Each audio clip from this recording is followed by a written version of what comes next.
Perkembangan komputer dari masa ke masa. Perkembangan komputer pada tahun 1940, dahulu manusia menggunakan jari untuk mengenali dan menyebut. Perkembangan komputer setelah tahun 1940, komputer yang kita gambarkan pada saat ini telah mengalami perkembangan lebih dari 60 tahun yang lalu. Saat perkembangan komputer modern bermula sejak tahun 1940, pembagian komputer modern terdiri atas 5 generasi, yaitu generasi pertama dimulai pada tahun 1940 sampai 1959. Komputer generasi pertama masih sangat sederhana dan belum kompleks penggunaannya. Ukuran komputer generasi pertama sangat besar dan prosesnya masih lambat.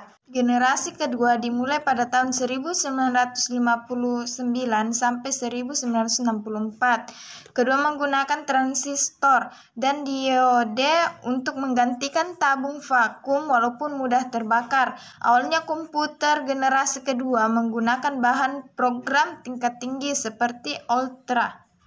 Generasi ketiga dimulai pada tahun 1964 sampai 1980.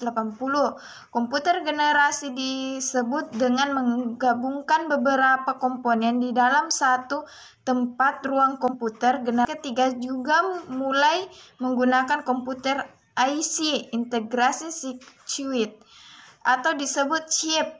Dapat digunakan untuk multiprogram. Contoh komputer generasi ketiga juga mulai menggunakan komputer IC, integrasi circuit, atau disebut chip.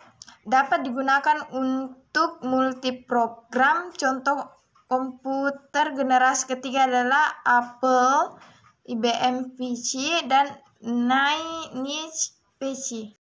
Generasi keempat dari tahun 1980 sampai sekarang. Komputer generasi keempat masih menggunakan IC untuk mengolah dan membuat IC komputer generasi ini dinamakan data. Proses pembuatan IC komputer generasi ini dinamakan pengintegrasian dalam skala yang sangat besar atau very large scale integration. Pengolahan dan dapat ini dilakukan dengan lebih cepat atau dalam waktu yang singkat. Teknologi IC komputer generasi ini yang membedakan antara komputer RAM. Beberapa teknologi IC pada generasi kelima. Komputer generasi kelima memang belum terwujud karena komputer generasi ini merupakan komputer impian masa depan. Membuat generasi ini juga mempunyai teori memori yang besar, akan mempunyai kependalan tersendiri atau dapat membuat keputusan sendiri. Sifat luar biasa komputer ini disebut sebagai kecerdasan buatan atau artificial intelligence.